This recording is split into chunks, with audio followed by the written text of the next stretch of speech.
Hay estudios científicos que demuestran que cantando, bailando y percutiendo con nuestro propio cuerpo mejora el aprendizaje de las matemáticas y del lenguaje, por ejemplo.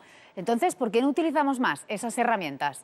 Un etnomusicólogo nos va a visitar hoy para contarnos qué tenemos que aprender de otras culturas en ese sentido. Más que nunca, vamos a hacer gala del nombre de este programa. Empieza la aventura del saber. A casi todo el mundo le gusta la música, pero ¿la vivimos emocionalmente y con intensidad? ¿O solo nos fijamos en lo cognitivo y controlamos el resto del cuerpo? ¿Por qué sería bueno que nos dejáramos llevar y reaprendiéramos en ese sentido? Es algo que queremos que nos explique el etnomusicólogo Javier Romero y que, como van a ver, tiene una amplia aplicación social. Hola Javier, buenos días. Hola, ¿cómo estás? Javier, vamos a empezar hablando de esas canciones que tienen muchas veces poco torturados a los padres, que los chavales desde que son muy chiquititos empiezan a bailar, son melodías muy machaconas, incluyen parte de pequeñas coreografías. Me ha sorprendido mucho leer que tienen una correlación con la estimulación cerebral, que en ese sentido son importantes para ellos. Sí, realmente con los niños tenemos una estimulación cognitiva bastante importante a través de los juegos de coordinación infantil. Toda esa forma en la que se desarrolla la psicomotricidad fina, la psicomotricidad gruesa, en el que ellos están jugando realmente con las manos, con las extremidades superiores e inferiores, repercute muchísimo en nuestro cerebro y en realmente cómo se va estimulando cada lóbulo en cada aspecto específico. Eso implica que, por ejemplo, las chicas tienen un potenciamiento cerebral bastante importante a través de todos esos juegos que han hecho con las extremidades superiores, los juegos con las manos, o con las extremidades inferiores, con los juegos con la goma, con el elástico. Claro, entonces hablamos de generaciones anteriores, porque las niñas de ahora no juegan a la cuerda ni a la goma, o al menos no como las niñas Correcto. de antes. Sí, muchísimo menos. Entonces realmente lo que está ocurriendo es que se sabe que los procesos de atención, de concentración y de memoria en las nuevas generaciones están cambiando bastante. Estos procesos incluso hasta en los adultos. La gente ya no lee libros como hace 10 o 15 años. Entonces esto es muy interesante porque se sabe que repercute en nuestros procesos de atención, concentración en nuestra vida diaria. Y realmente hay muchísima bibliografía. El último libro, incluso hasta el de Vargas Llosa, La civilización del espectáculo, hace alusión a él, o el de Nicolás Carr, se llama Superficiales, y es muy interesante que hace alusión a cómo nuestro cerebro, gracias a las nuevas tecnologías, va cambiando. Nos ayuda mucho, pero también hay algo por aquí dentro que se va modificando. Y entonces hablamos de algo que afecta de manera diferente a niños y a niñas. Sí. Por ejemplo, esa forma de bailar, bueno, muy desinhibida, muy inocente, algo que vamos perdiendo según crecemos, tiene mucho que ver con la inteligencia, con la capacidad de concentración, Sí, con la estimulación cerebral. pero muchísimo, porque tiene algo importantísimo, y es que realmente socialmente a nosotros nos han condicionado para que hagamos una cosa u otra en la infancia. En los chicos realmente lo que se ha potenciado ha sido fuerza, potencia y resistencia a través de los juegos, es decir, a ver quién llega antes, a ver quién levanta esto. En cambio que en las chicas han tenido una estimulación cerebral gigantesca, porque esos juegos que hacen con las manos, palmas. pongamos Don Federico. El juego, el de Don Federico, tiene un texto gigantesco, con unos movimientos. Esa mnemotecnia de un texto gigante, que lo hago de forma colaborativa, lo hago con varias personas. Encima soy capaz de mirar qué es lo que están haciendo fuera en otro lugar. Le digo a la compañera que me traiga la goma de la cola que se me ha caído. Influye muchísimo, porque realmente te hace un trabajo cooperativo, inclusivo con varias personas. Y a la chica realmente tiene una potenciación gigantesca en la doble tarea. Lo que a día de hoy se sabe que la mujer es capaz de hacer 8 cosas a la vez y el chico pues una principalmente. Entonces volvemos a lo mismo. Los niños de hoy en día que han dejado de jugar, las niñas, a este tipo de juegos, sobre todo, ¿van a ser menos capaces de hacer varias cosas a la vez? Hombre, ellos tienen una doble tarea, pero esa doble tarea está ya estimulada de otra manera, está estimulada hacia las nuevas tecnologías. Ya no lo hago manualmente, sino que lo hago visualmente y además a través de la psicomotricidad fina, porque le doy a una tecla o voy con el dedo y entonces a partir de ahí tengo varias pantallas a la vez abiertas, soy capaz de coordinar así varias cosas, pero no motrizmente. El cerebro se estimula de otra manera. Todavía ya se está estudiando y entonces estamos viendo qué pasa en la actualidad con los niños, con los procesos y déficit de atención que tienen, el TDAH y otras tantas cosas, el por qué se ha disparado. Entonces, hay muchísimos aspectos, muchísimos factores que realmente pueden dar alguna solución. Y tú has diseñado un método que se llama BABNE, que es el acrónimo, lo tengo aquí apuntado, de biomecánica, anatomía, psicología, neurociencia y etnomusicología, y reconoce el valor del ritmo, de la percusión corporal. Explícanos un poco, Sí. viene un poco a completar este vacío Sí. que ha dejado, Sí, esta forma al en la que ya no 100%. jugamos. Sí, porque realmente nosotros cuando nos movemos somos seres corpóreos y como seres corpóreos nosotros expresamos todo a través ya de nuestro cuerpo.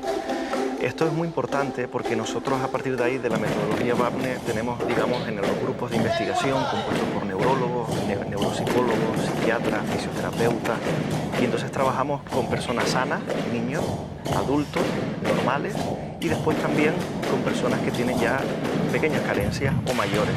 Ya puede ser un déficit cognitivo, puede ser también por otro lado un Alzheimer, un Parkinson o incluso con daño cerebral. Y lo que buscamos sobre todo es estimular las diferentes partes del cerebro a través de la teoría de las inteligencias múltiples. ¿Eso qué implica? Que realmente hacemos actividades en las que la persona tiene que cantar, tiene que moverse, tiene que coordinar en grupo, casi siempre es de forma circular, para nosotros establecer una estimulación lo más completa al 100%. Y sobre todo crear un sentimiento de identidad tribal, de comunidad. Lowen viene a decir que nosotros somos o creamos nuestra identidad a través de la mirada, las manos y los pies. Si trabajamos en círculo, nos miramos y nos tocamos, podemos crear un buen ambiente.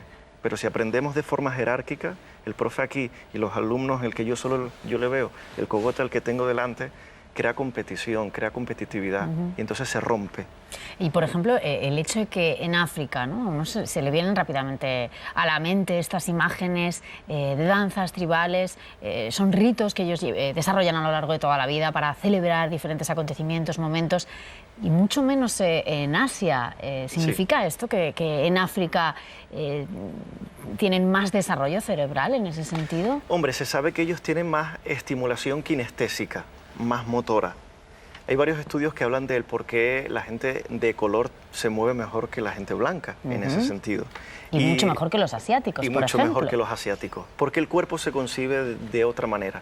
Nosotros realmente en nuestra cultura hemos llevado a tener la música en el cerebro de una forma cognitiva. El que sabe un poquito ya de música empieza ya a pensar si son blancas, negras, corcheas, una cosa así, la entonación y qué notas son. La música es mucho más racional. En cambio, en el continente africano es mucho más sensorial, más experimental. Yo tengo que transmitir y eso realmente es muy importante.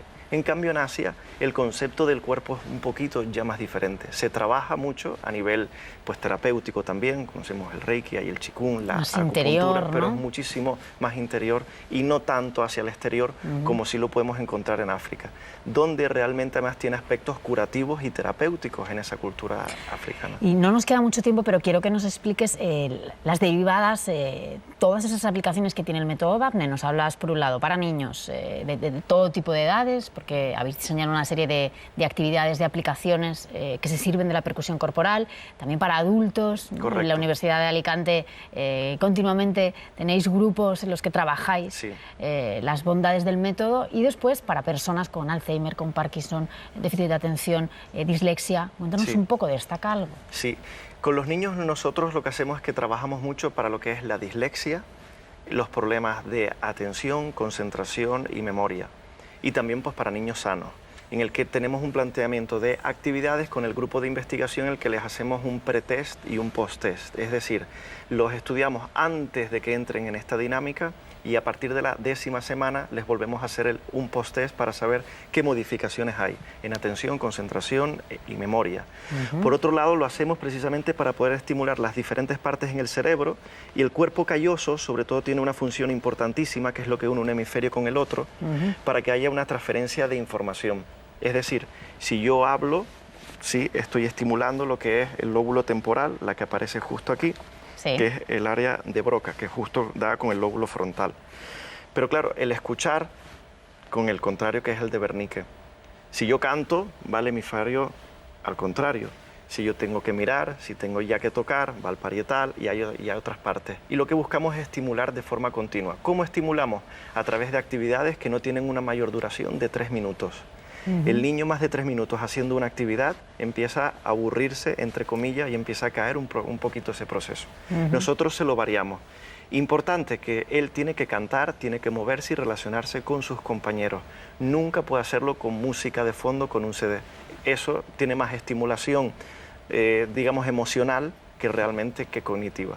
Después ya con las personas que tienen Alzheimer, que tienen Parkinson, ya trabajamos con otras actividades muy diferentes, donde lo que queremos es estimularles y ayudarles para darles una mejor calidad de vida. Y para ellos les hacemos pruebas de cortisol. El cortisol es una hormona que realmente nos da el grado de estrés que tiene esa persona. Y entonces eso está muy asociado al que yo recuerde o esté atento a varias cosas. Entonces lo que hemos conseguido a través de esas pruebas de cortisol, que lo hacemos a través de la saliva, bajarles ese nivel ya de cortisol. Eso implica que la persona tiene una subida de oxitocina, está más contenta en ese sentido, y que por otro lado puede ya estar atenta con varias situaciones. Bueno, el tema es fascinante. Le recomendamos a la gente que se meta en la web del método VAPNE. Ahí va a resolver muchas dudas, va a poder ver vídeos, preguntas frecuentes, mucha información, porque es verdad que el tema es llamativo y uno se da cuenta, bueno, al final lo conectado que está todo, ¿no?